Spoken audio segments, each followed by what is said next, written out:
이 굿 커뮤니케이션, 굿 커뮤니케이션의 박혜은 대표가 쓴 글을 제가 읽게 되었는데요. 이분의 글이 참 내용이 너무 좋아서 제가 여러분에게 이렇게 소개하겠습니다. 우리 부부 사이에 아주 익숙한 단어가 있는데 그것이 잔소리라고 하는 거예요. 우리 농아분들도 잔소리를 할까요? 네, 잔소리를 할까요? 잔소리라고 하는 수화가 있어요. 예, 잔소리 어떻게 하죠? 이게 잔소리예요. 예, 이렇게 쭉 계속되죠. 이게 계속 잔소리를 하는 거죠. 예, 이 수화가 있다고 하는 건 농아분들도 잔소리를 한다는 얘기죠. 예, 많이 한다는 얘기죠. 이 수화를 우리가 알 정도면은 농아분들도 잔소리를 합니다. 이 잔소리라고 하는 말을 사전에서 찾아보면 여기 뭐라고 표현되어 있습니까? 쓸데없이 자질구레한 말을 늘어놓음 또는 그 말. 또 두 번째는 필요 이상으로 듣기 싫게 꾸짖거나 참견함 또는 그런 말을 잔소리 이렇게 표현하고 있습니다. 2013년도에 방송에서 정말 듣기 싫은 아내의 잔소리 베스트 5가 소개됐습니다.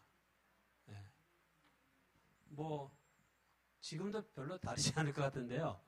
우리 2013년도에 사람들이 생각했던 정말 듣기 싫은 아내의 잔소리 베스트 5는 무엇이었냐 하면 5위는 뭐죠? 5위는 당신이랑 소파랑 한 몸이야? 약간 이 톤이 중요합니다. 그냥 일주일 내내 그냥 직장 생활에 바쁘고 힘들고 그러니까 이제 남편들이 그냥 쉬는 날은 그냥 정말 완전 무장해제하고 쉬고 싶거든요. 그러니까 이게 종일 그냥 뒹굴뒹굴 하는 모습을 보고 이제 아내들이 한 소리 하는 거죠. 네 번째는, 이건 습관에 관련된 것일지도 모르죠. 양말 좀 제대로 벗어 놓으면 어디가 덧나? 뭐 이런 표현이죠. 세 번째는 무엇입니까? 이거 제가 하면 안 되는데, 우리 여성분들이 해야 되는데. 뭐라고 얘기하죠? 제발 좀 씻어. 약간 경멸조로 얘기가. 두 번째는 그러게 술 좀 작작 마시지. 이거 술을 좀 많이 하시는 분들 얘기가. 1위가 뭐죠? 1위가 우리 이소아 집사님 아주 잘하시네. 저도 자주 듣습니다. 1위가 여보라고 하는 부드러운 표현은 아니에요. 여보 하는 여보, 여러 가지. 이 톤이 여러 가지가 나올 수가 있어요. 그 상황에 따라서. 그 여보라고 하는 표현이 나왔습니다. 사실 여보라고 하는 표현은 부부간의 가장 다정한 호칭인데 이 호칭이 어느 순간 가장 듣기 싫은 이 잔소리가 되었습니다. 우리가 잔소리하면 보통 아내가 남편한테 하는 말이라고 생각하는데 여기 분당 서울대병원에 그 김정현 교수라고 하는 분이 이런 이야기를 합니다. 이 상담을 받으러 오는 사람 중에 은퇴한 남편을 둔 여성들이 꽤 많다라고 얘기를 합니다. 이분이 정신건강의학과거든요. 이들이 이 고통을 호소하는 것은 무엇이냐면 이 남편의 시시콜콜한 잔소리. 그러니까 은퇴하기 전에는 이제 직장 생활하느라고 잔소리할 시간이 없었는데 은퇴를 하고 나서부터 이제 이 시시콜콜한 남편의 잔소리가 계속되는 거예요. 그 요즘에는 이 수명이 길어졌잖아요. 사람들이 은퇴하고도 수십 년을 살아야 되는데 이 잔소리 때문에 도저히 못 살겠다는 거예요. 남편이 직장 생활할 때는 직장 다닐 때는 얼굴 보기가 힘들었는데 은퇴를 하고 나서 집에 있으니까 사사건건 옆에서 잔소리를 하는 거예요. 그러니까 이 아내들이 남편의 그 시시콜콜한 잔소리 때문에 못 살겠다. 이것이 아주 정말 너무 스트레스를 받아갖고 이제 상담을 와야 되는 그런 이야기를 합니다. 그래서 이러한 잔소리 때문에 그 여성들이 느끼는 것이 우울증, 또 불안장애, 급성 스트레스 증후군이 발생이 된다는 거예요.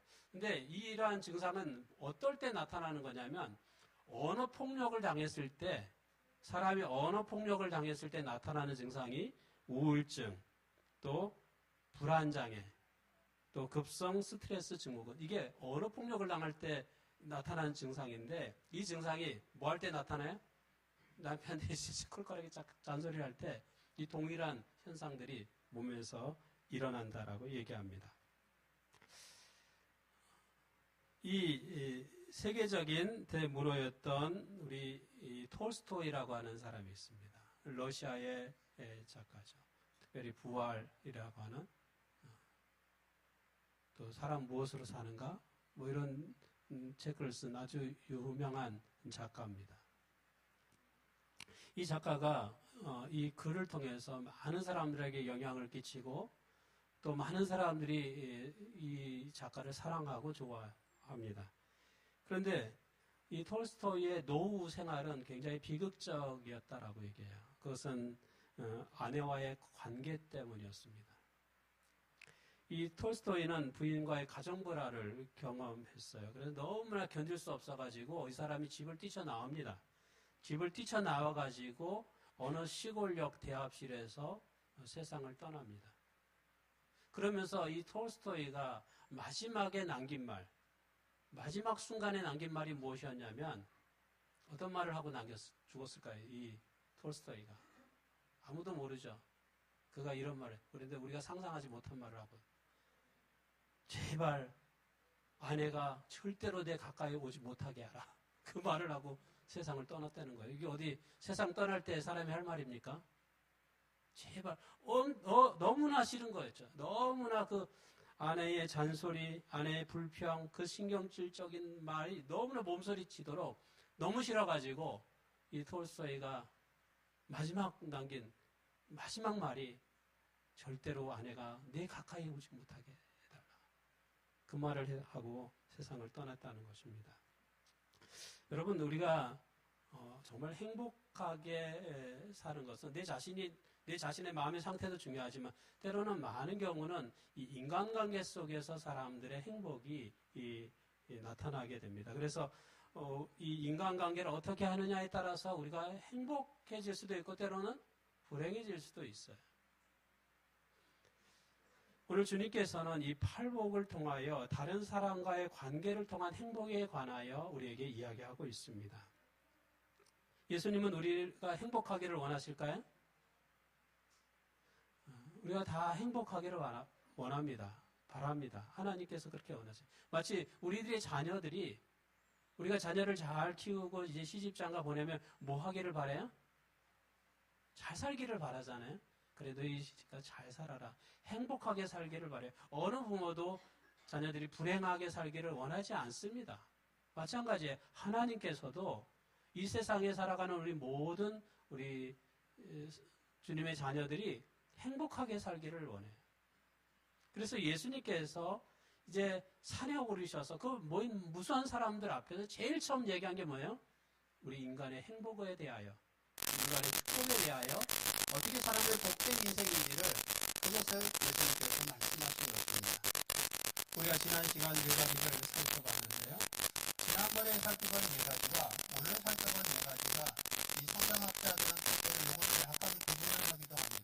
이 6가지가 팔복인데 이 4가지의 색상은 꼭 그렇진 않은 것 같아요. 정말 면밀히 따져도 꼭 그렇진 않지만 학자들 따라서는 약간 이 4가지를 조금 구분합니다. 그래서 저도 이렇게 약간 4가지를 구분해서 좀 말씀을 드리는데요.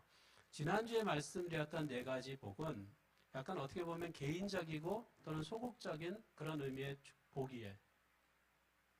그렇다고 하면 오늘부터 말씀드리는 이 복은 이것은 사람들과의 관계 그리고 좀 더 적극적인 의미에서의 축복입니다.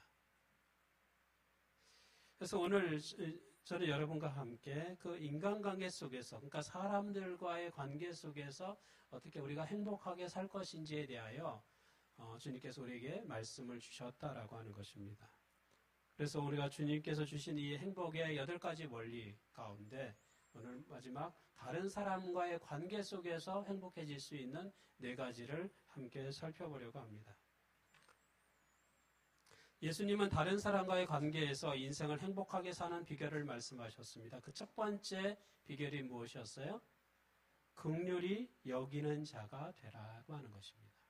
여기 마태복음 5장 7절에 보면 우리 함께 읽어보겠습니다. 시작. 긍휼히 여기는 자는 복이 있나니 그들이 긍휼히 여김을 받을 것이며. 여러분, 저는 성경에서 아름다운 그러한 표현이나 말들을 많이 이렇게 발견하게 돼요. 여러분도 성경 속에서 여러 표현들 중에 난 참 이 표현이 참 아름답다, 참 좋다, 그런 것 있으리라고 생각합니다. 여러분은 성경 속에서 어떠한 표현이나 어떠한 단어가 좀 아름답게 느껴지세요? 여러분이 느끼시는 그 성경의 단어들. 때로는 은혜라고 하는 단어가 참 좋습니다. 은혜. 그 하나님의 은혜, 그 노래도 있잖아요. 은혜라고 하는 말은 참 좋은 말 같아요. 제가 특별히 또 그 성경 속에서 좋아하는 단어가 그 말이 긍휼이라고 하는 말. 긍휼이라고 하는 말이 참 좋아요. 참 아름다워요. 그 말 표현 자체가 참 아름답습니다. 여러분, 긍휼이라고 하는 말이 무슨 뜻일까?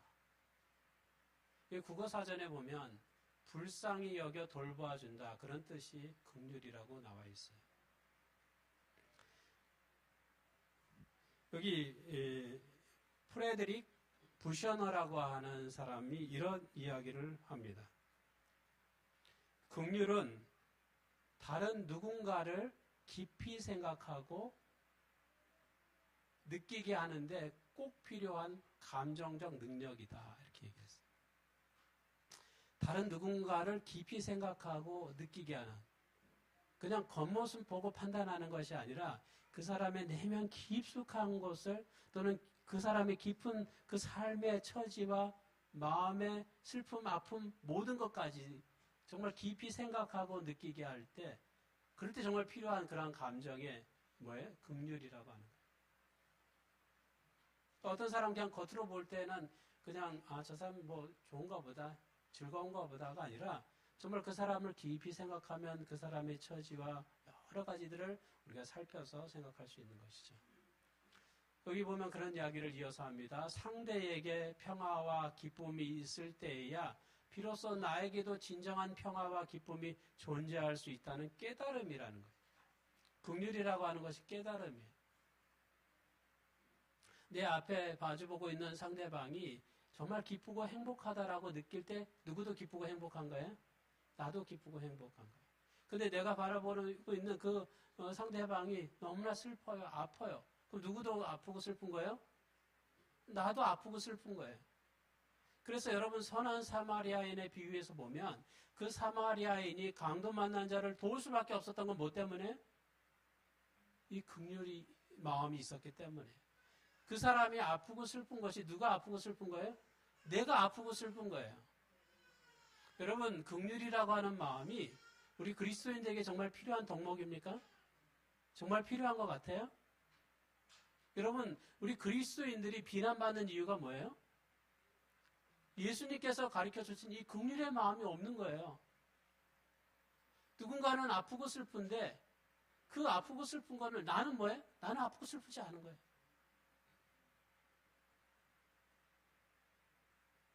여러분, 요즘에 뉴스에 보면 한동안 잠잠했다가 갑자기 또 요즘에 나오는 이야기가 세월호 사건 이야기가 갑자기 또 나오고, 또 박근혜 대통령의 수술한 이야기가 또 이렇게 나오는데요. 사람들이 그 속에서 뭘 자꾸 얘기해요? 안타까움을 얘기해요. 다른 사람은 슬프고 아픈데 나는 뭐예요? 나는 별로 슬프고 아프지 않은 거예요. 다른 사람은 너무 고통스러운데 나는 별로 고통스럽지 않아요. 우리 그리스도인들에게 필요한 것은 뭐냐면, 다른 사람의 아픔과 슬픔이 곧 누구의 아픔과 슬픔이 되어야 돼요? 나의 아픔과 슬픔이 되어야 돼요. 그래야 뭐예요? 그래야 기도할 수 있는 거예요. 그래야 그 영혼을 위해 기도하게 되잖아요. 우리 말에도 이신전심이라는 말이 있죠. 그 사람 내 마음, 이게 같은 거죠. 다 이게 서로 통하는 거잖아요.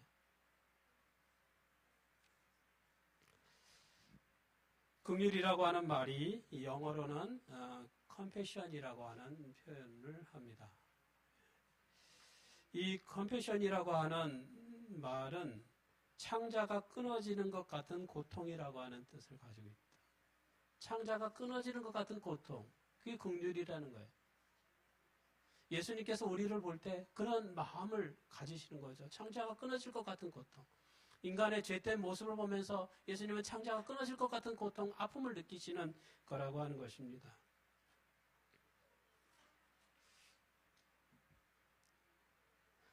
우리 재림교회 성경 주석에는 이렇게 기록하고 있습니다.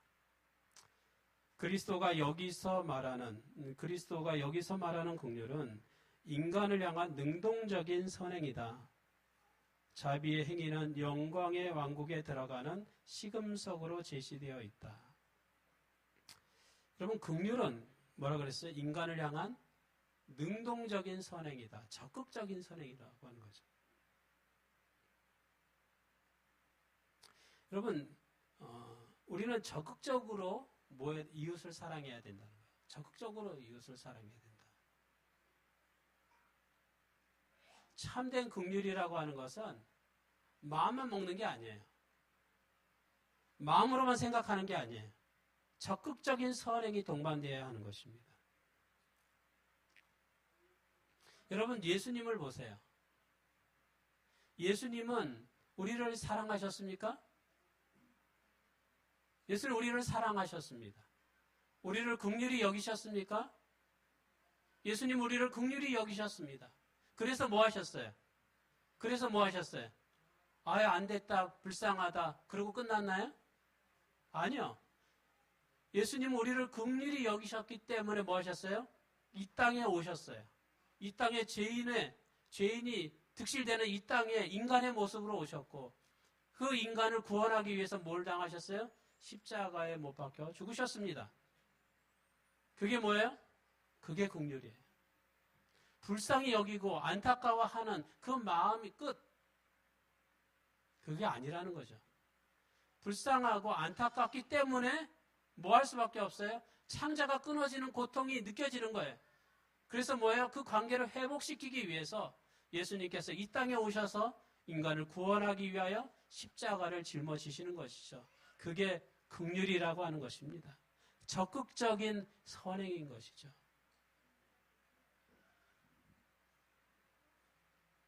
그래서 성경은 이렇게 말씀합니다. 로마서 5장 8절에 우리 같이 읽어보겠습니다. 여기 말씀 시작. 우리가 아직 죄인 되었을 때에 그리스도께서 우리를 위하여 죽으심으로 하나님께서 우리에 대한 자기의 사랑을 확증하셨느니라. 이게 긍휼이라고 하는 거예요. 이게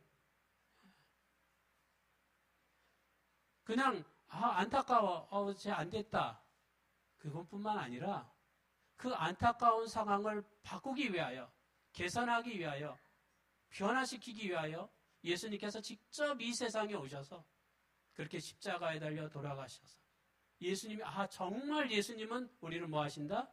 사랑하시는구나.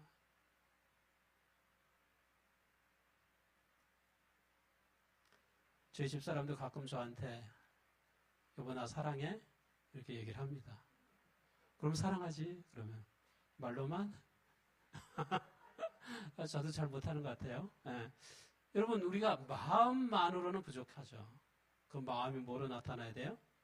행동으로 나타나야 돼요. 산상보훈에는 이렇게 말씀하고 있습니다. 이렇게 기록되어 있어요. 긍휼히 여기는 자는 신의 성품에 참여하는 자들이다. 그러므로 그들 안에는 하나님의 자비로운 사랑이 나타난다. 무한한 사랑이신 하나님과 일치되는 마음을 가진 모든 사람은 남을 교화시키기 위해서는 힘을 쓰되 남을 정죄하지는 않는다. 우리는 때때로 이 반대로 할 때가 많아요. 남을 교화시키기 위하여는 힘을 안 쓰면서 정죄할 때는 많아요. 네. 긍휼히 여기는 자는 신의 성품에 참여한 자다. 그들의 마음은 하나님의 마음과 뭔가 통하는 게 있어요. 일치가 돼요. 하나님이 느끼는 심정을 똑같이 느끼는 거예요. 여러분, 오늘날 우리 그리스도인들에게 정말 필요한 건 뭐냐면 하나님이 느끼는 그 심정이 우리가 느끼는 심정이 똑같아야 되는 거예요, 이게. 하나님이 영혼을 바라볼 때 그를 긍휼히 여기고 정말 사랑의 마음으로 바라보는 것처럼 우리 역시 영혼을 바라볼 때 그와 같은 사랑의 마음으로 그들을 바라봐야 되는 것입니다. 산상보훈에 보면 이런 표현이 있어요. 이 긍휼히 여기는 자는 마치 목마른 사람에게 냉수 한 그릇과 같은 사람이다, 이렇게 표현하고 있어요. 긍휼히 여기는 자는 목마른 사람에게 냉수 한 그릇과 같은 사람.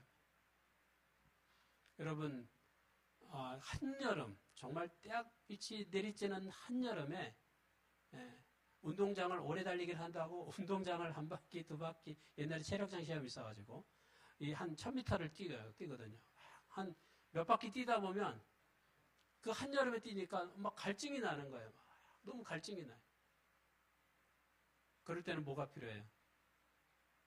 수도가에 가서 그 시원한 물을 그냥 벌컥벌컥 마시고 싶은 그런 마음이 아주 간절합니다. 여러분, 우리가 사는 이 세상 마치 너무나 사람들이 건조해서 좀 숨이 콱콱 막힐 것 같은 그러한 답답함을 느끼는 사람들이 너무나 많습니다. 이러한 세상에 우리는 어떤 사람과도 같이 되어야 되겠어요? 마치 목마른 자에게 시원한 냉수 한 그릇과 같은 정말 속이 시원해지는 그러한 저와 여러분이 되기를 바랍니다. 여러분, 요즘에 흔히 쓰는 표현 가운데 사이다라고 하는 표현을 돼요. 야, 사이다 같은 말을 했다. 또는 뭐 저 사람은 사이다 같은 뭐요? 턱 쏘는 아주 시원한 뭐 막힌 것이 뻥 뚫리는. 여러분, 이게 의학적으로 맞는지 틀린지 모르지만 제 어머니는 자주 이게 얹히거나 뭔가 이렇게 딱 소화가 안 되면 사이다를 드셨어요. 사이다. 소화제를 사서 드시는 게 아니라 사이다를 사가지고 드시면 그게 얹힌 게 내려가는지 소화가 잘 되는지 그러더라고요. 속이 시원한 거예요. 여러분, 뭔가 이렇게 소화가 안 돼가지고 이게 탁 막혔을 때 느낌 아시죠? 이게 답답하잖아요. 이거 뭐 어떻게 이렇게 누워도 편하지 않고 앉아도 편하지 않고 이 답답해가지고 그런 뭔가 얹혀있는 그런 느낌들이 있습니다. 뭐 이게 펑 뚫리는 시원함이죠. 그래서 그리스도인들은 이 답답하고 막혀있는 정말 사랑이 식어져 버린 그 답답한 세상에 뭔가 사이다 같은 정말 톡 쏘고 시원한 그러한 사람이 되어야 되는데 오늘날 오히려 그리스도인들이 이 사회를 콱 막히게 하는 더 답답하게 하고 더 스트레스 받게 하는 그러한 일들이 너무나 많이 일어나는 거예요. 여러분, 이 시대에 정말 예수님께서 우리를 행복하게 살아가는 그러한 방법, 다른 사람들의 관계 속에서, 인간관계 속에서 행복하게 살아가는 그러한 첫 번째 비결 가운데 긍휼히 여기는 자가 되라 말씀하셨습니다. 이 세상에 또 우리 교회에 이러한 긍휼히 여기는 자들이 가득하다면 우리 교회가 얼마나 사랑이 넘치는 교회가 되겠습니까? 또한 그 긍휼히 여기는 자는 다른 사람만 행복하게 하는 거 아니에요. 그 사람의 행복함으로 누구도 행복한 거예요? 나도 행복한 거예요. 나도 기쁜 거예요. 우리 모두가 긍휼히 여기는 자가 되기를 바랍니다. 예수님께서 두 번째로 다른 사람과의 관계에서 우리 인생을 행복하게 살아가게 하는 두 번째 비결을 말씀하셨는데 그것이 마음이 청결한 자가 되는 것이다 라고 말씀하셨습니다. 여기 마태복음 5장 8절에 보면 마음이 청결한 자는 복이 있나니 그들이 하나님을 볼 것이요 라고 얘기하고 있습니다. 여러분, 우리가 병원에 가면 병원 화장실이나 이런 데 보면 가장 많이 붙어 있는 게 뭔지 아세요? 병원에 가면 이렇게 뭐 여러 가지 많이 붙여놨어요. 뭐 많이 붙여놨는데 공통적으로 많이 붙어져 있는 게 뭔지 아세요? 병원에 가면 공통적으로 많이 붙여요. 여러분 병원 가면 언제든지 확인할 수 있습니다. 화장실 가도 있고요. 어디 가도 있어요. 다. 뭐예요? 손 씻는 거. 손 씻는 것 표현되어 있습니다. 손 씻으라고.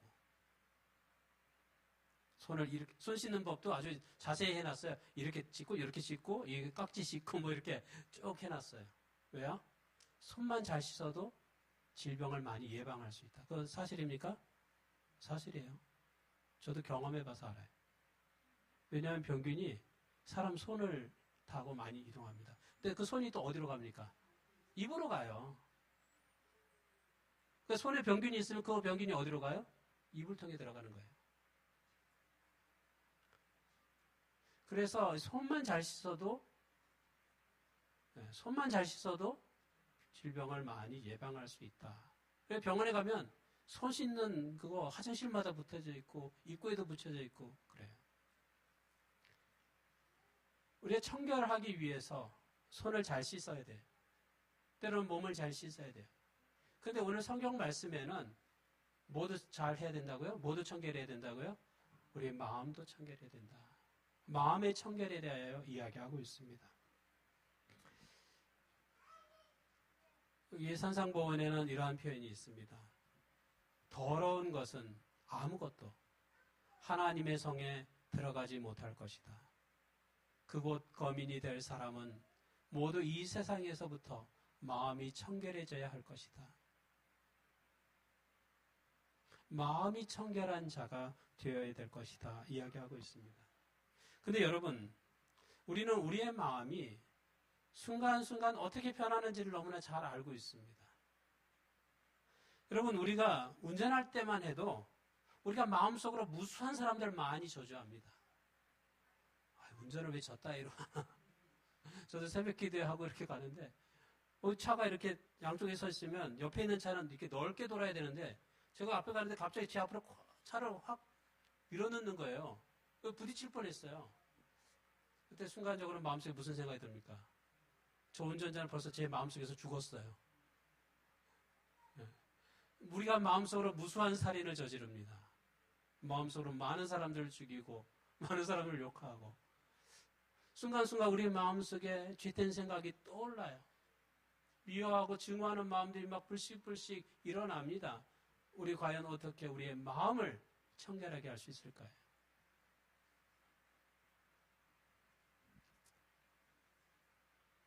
여기 산상보훈 25페이지에 보면 이렇게 표현하고 있습니다. 그리스도께서 사람의 마음 가운데 거하시면 그리스도께서 어디요? 사람의 마음 가운데 거하시면 말과 생각과 행동이 순결하고 고상하게 될 것이다. 우리 마음속에 예수님이 거하지 않으시면 정말 이 마음속이 전쟁터와 같이 때로는 황폐하게 될 때가 너무나 많습니다. 우리 마음에 그리스도가 거하시면 그 그리스도가 내 마음의 주인으로 자리 잡으면 그 그리스도께서 우리의 말과 우리의 생각과 우리의 행동을 순결하고 고상하게 하신다라고 얘기하고 있습니다. 여러분, 우리가 성경에서 계속해서 살펴보는 것은 우리 인간 스스로는 정말 오호라, 오늘 교과에 나온 것처럼 오호라, 나는 공고한 사람이로다. 이 사망의 몸에서 나를 누가 건져낼 것인가? 라고 하는 고백을 할 수밖에 없습니다. 우리가 죄인이고 우리가 정말 죽을 수밖에 없는 인생인 것을 우리는 고백할 수밖에 없어요. 그래서 우리는 누구를 바라봐야 되는 거예요? 그래서 예수님을 바라봐야 되는 거예요. 그래서 예수님이 필요한 거예요.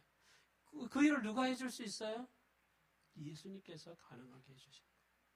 내가 내 자신을 변화시킬 수 없지만 예수님께서 우리를 변화시킬 수 있습니까? 성경이 말합니다. 사람으로는 할 수 없으되 하나님은 하실 수 있느니라. 사람은 못해요. 그러나 하나님은 하실 수 있다라고 하는 것입니다.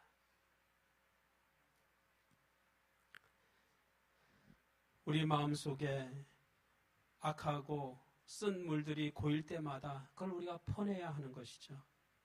그리스도를 마음에 모심으로 우리 마음을 청결하게 하는 저와 여러분이 되기를 간절히 바랍니다. 사람들과 행복하게 살아가는 세 번째 비결에 대하여 예수님께서는 화평하게 하는 자가 되라 말씀하고 있습니다. 여기 성경 말씀에 화평하게 하는 자는 복이 있나니 그들이 하나님의 아들이라 일컬음을 받을 것이며 라고 말씀하고 있습니다.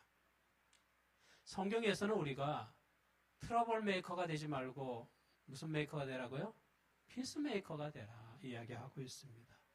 우리가 사람들과의 관계 속에도 보면 어떤 그룹이든지 보면 그 그룹 속에 반드시 어떤 사람들이 있습니까?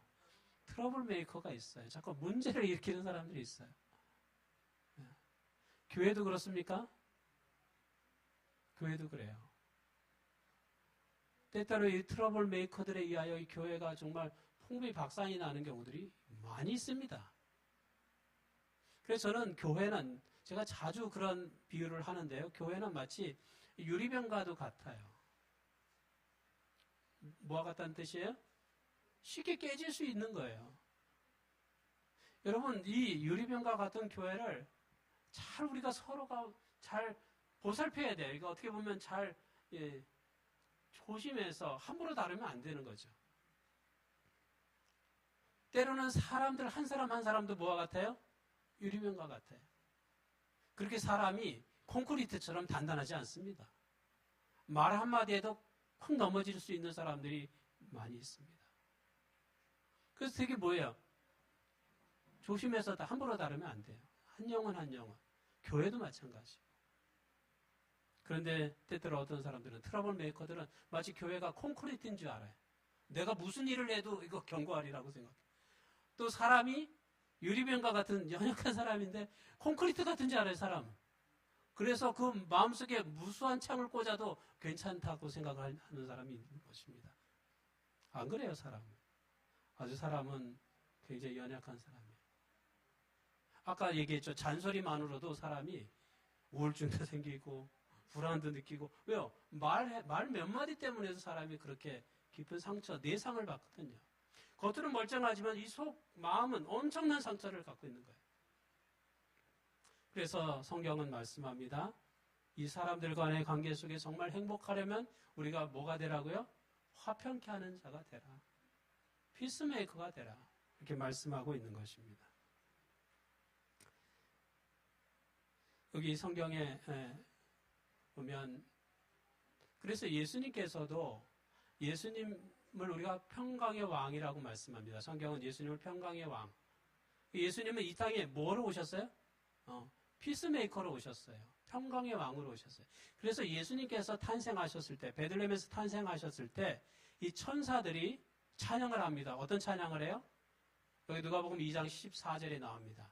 지극히 높은 곳에서는 하나님께 영광이요 땅에서는 하나님이 기뻐하신 사람들 중에 평화로다. 예수님은 평강의 왕으로 오셨습니다. 그래서 이 죄로 인해서 망가지고 또 부셔진 이 세상을 예수님께서 다시 회복시키시고 또 인간에게 이 평강을 예수님께서 주시는 것이요. 수고하고 무거운 짐진 자들아 다 내게 오라. 내가 너희에게 뭘 주시라? 참된 평안을 주리라. 예수님께서는 평강의 왕이신 것입니다. 그래서 때때로 어떤 분들은 그래요. 이 가정생활이 너무 힘든 거예요. 막 정말 너무 힘들어.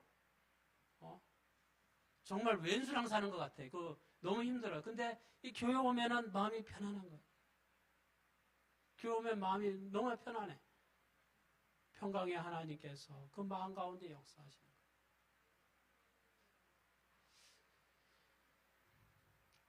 우리가 여기 성경 주석에 보면 재림교회 성경 주석은 이 부분에 대해 이렇게 이야기하고 있습니다. 재림교회 성경 주석에 보면 그리스도는 여기서 특별히 사람들을 하나님과 화목하게 하는 것에 대하여 언급했다라고 되어 있습니다. 주님께서 화평케 하는 자가 된다라고 하는 것은 뭐냐면 우리는 다른 사람들을 이 죄 예수님을 모르는 사람들을 예수님과 화목하게 하는 그러한 역할을 우리가 해야 된다라고 하는 것입니다. 오늘도 우리 송철현 우리 성도님께서 우리 동두천으로 이사를 갔는데 오늘 그 옆집에 계신 분을 모시고 오셨어요. 오늘 옆집에 산다라고 하는 이유 때문에 우리 교회 온 거예요. 예. 오늘 이렇게 모시고 오셨습니다. 뭐 하신 거예요? 화평케 하는 자가 된 거예요. 예수님을 잘 모르는 분들을 예수님께로 초청해서 예수님과의 화목한 그런 관계로 회복시키는 그런 화목케 하는, 화평케 하는 그런 피스메이커의 삶을 우리가 살아야 된다라고 말씀하는 것입니다.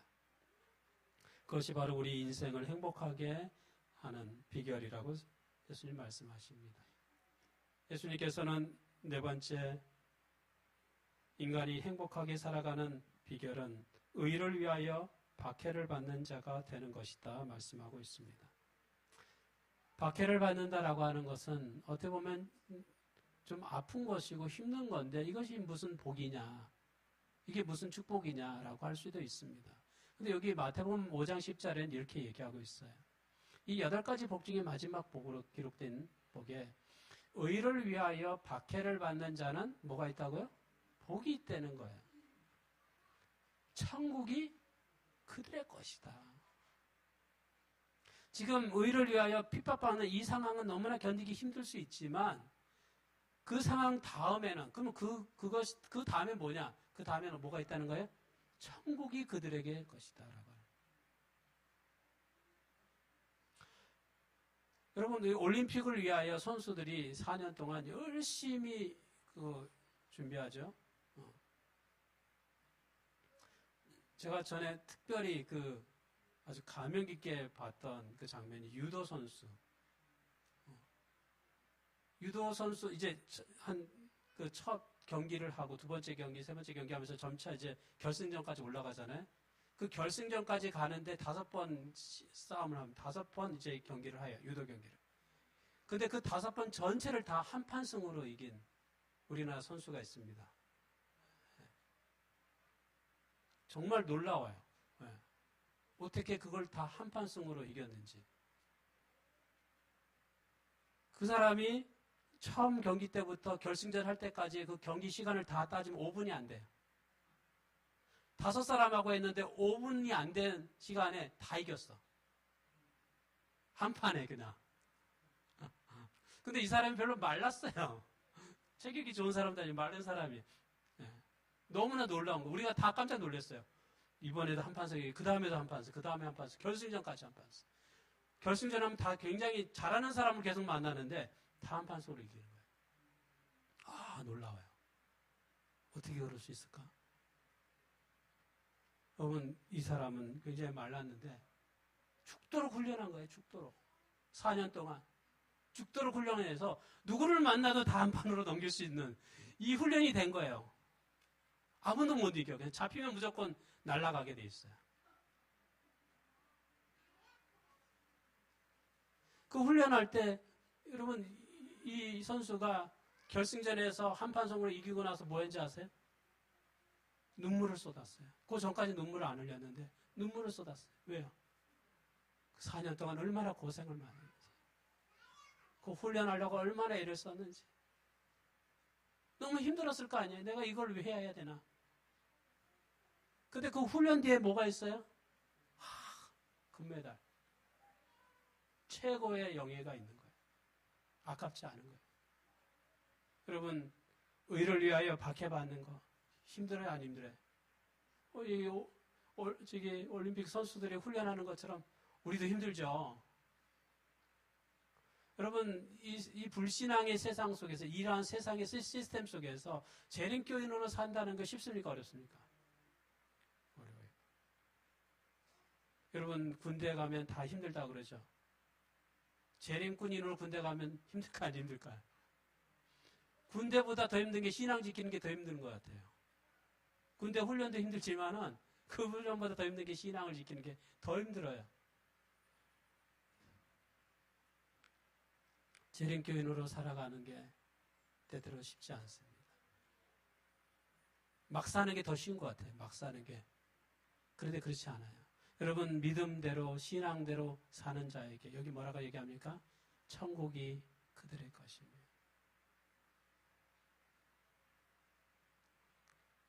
우리가 인생을 살아보면 인생의 말년이 되면 자신이 살아왔던 지난 날들을 회고하게 됩니다. 그러면서 때때로 후회되는 것들이 있어요. 뭐가 후회가 될까요? 사람들이 인생을 쭉 살고 나서 인생의 말년에 자기 인생을 돌아보면서 때때로 후회되는 게 있다는 거예요. 아, 내가 왜 좀 더 정직하지 못했을까? 내가 좀 더 용기를 내지 못했을까? 내가 좀 더 왜 용기 있는 선택을 못했을까? 그게 후회가 되는 거예요. 성경은 의를 위하여 핍박받는 것을 두려워하지 말라고 말합니다. 하나님을 믿는 길에서 당하는 그 어려움을 회피하지 말라는 거예요.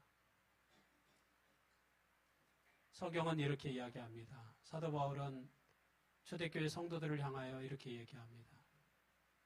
제자들의 마음을 굳게 하여 이 믿음에 머물러 있으라 권하고 또 우리가 하나님의 나라에 들어가려면 많은 환난을 겪어야 할 것이다. 사도 바울이 이 말을 언제 한지 아세요? 돌에 맞아 죽었을 때 얘기했어요. 돌에 맞아 죽었어요. 그래서 사람들이 그를 성 밖에 내쳤어요. 죽었으니까 길거리에 버린 거예요. 근데 살아났어요. 사도 바울이. 돌에 맞아서 피를 흘리고 쓰러졌던 혼절했던 이 사도 바울이 일어나서 성도들에게 다시 들어가서 한 말이 뭐예요? 하나님의 나라에 들어가려면 많은 환난을 겪어야 할 것이다. 디모데후서 3장 12절에는 우리 그리스도 예수 안에서 경건하게 살고자 하는 자는 박해를 받으리라. 내가 잘못해서 박해받는 거 말고요. 내가 정말 잘못을 저질러서 박해받는 거 말고 정말 믿음대로 살려고 하는데도 박해가 있어요, 없어요? 믿음대로. 난 좋게 살려고 하는데. 예수님이 뭐 잘못했습니까? 아픈 사람 고친 게 잘못이에요? 죽은 사람 살린 게 잘못이에요? 아니요. 예수님은 잘했는데 뭘 해요? 십자가에 달려 돌아가셨어요. 박해를 받았어요. 누구 때문에? 누가 그렇게 합니까? 사단이요. 사단은 수천 년 동안 믿는 자를 박해오고 있습니다. 그래서 때때로 그리스도인이 당하는 어려움은 억울해요. 왜요? 진실되게 열심히 믿음대로 사는데 어려움이 생기기 때문에. 그건 다 어디서 오는 거예요? 악한 사단이 그런 어려움을 주는 것입니다. 우리가 성경에서 확인합니다. 욥기서에 보면 나와 있어요. 욥은 순수하고 정직하고 또 욥의 그 욥기를 읽어보면 그런 많은 어려운 사람을 도운 사람이에요. 사람들이 욥이 길거리에 나가면 사람들이 그를 바라보고 굉장히 존경의 마음으로 표시합니다. 어려운 과부들을 도와주고 불쌍한 사람을 도와주고. 그런데 그가 극심한 고난을 당하잖아요. 왜 그래요? 사단이 하나님을 믿는 자를 박해하는 것입니다. 그러한 박해에 대하여 성경은 이야기합니다. 의를 위하여 핍박받는 자, 박해를 받는 자, 복이 있나니 천국이 그들의 것이다라고 하는 거예요. 천국이 그들의 소유다. 여러분, 이 땅에서 믿는 자가 흘리는 눈물은 천국에서 진주가 될 것입니다. 이 땅에서 믿는 자의 고통은 천국에서 모세의 노래, 어린 양의 노래가 될 것입니다. 지금 당하는 어려움, 그것이 다가 아닌 거예요. 그 어려움 다음에는 하나님의 상급이 있고 축복이 있고 은혜가 있고 천국이 있다라고 하는 사실을 우리가 기억하게 되기를 바랍니다. 여러분, 우리가 이 땅에서 행복하게 살기를 소망합니다. 우리 모든 성도님들이 정말 인생에서 행복하게 살게 되기를 바랍니다. 누구도 원하셔요? 하나님도 원하십니다. 하나님도 우리가 인생을 행복하게 살기를 원해요. 그래서 오늘 8가지 축복에 대한 말씀들을 해주셨습니다. 이 8가지 행복의 원리가 오늘 저와 여러분의 삶 속에서 실현되게 되기를 간절히 바랍니다. 이것이 우리의 닉네임이 되기를 바랍니다. 별명이 되기를 바라요. 아, 저 사람. 아, 일곱빛 농아인 교회를 다니는 사람은 어떤 사람이에요? 심령이 가난한 자야. 일곱빛 농아인 교회를 다니는 사람은 어떤 사람이에요? 애통하는 자야. 이 세상에 그러한 슬픈 일들을 보고 애통하는 자야. 일곱비 농아인 교회를 다니는 사람은 온유한 자야. 일곱비 농아인 교회를 다니는 자는 의에 줄이고 목마른 자야. 우리 교회를 다니는 사람은 긍휼히 여기는 자야. 마음이 청결한 자야. 화평케 하는 자야. 의를 위하여 박해를 받는 자야라고 하는 말. 우리 삶 속에 우리가 그러한 이야기를 듣게 되기를 바랍니다. 그것이 우리의 신앙의 터가 되기를 바라고 기초가 되기를 바라고 그 터 위에서 우리가 행복한 그러한 인생을 경영하게 되기를 간절히 바라면서 오늘 말씀을 마치겠습니다.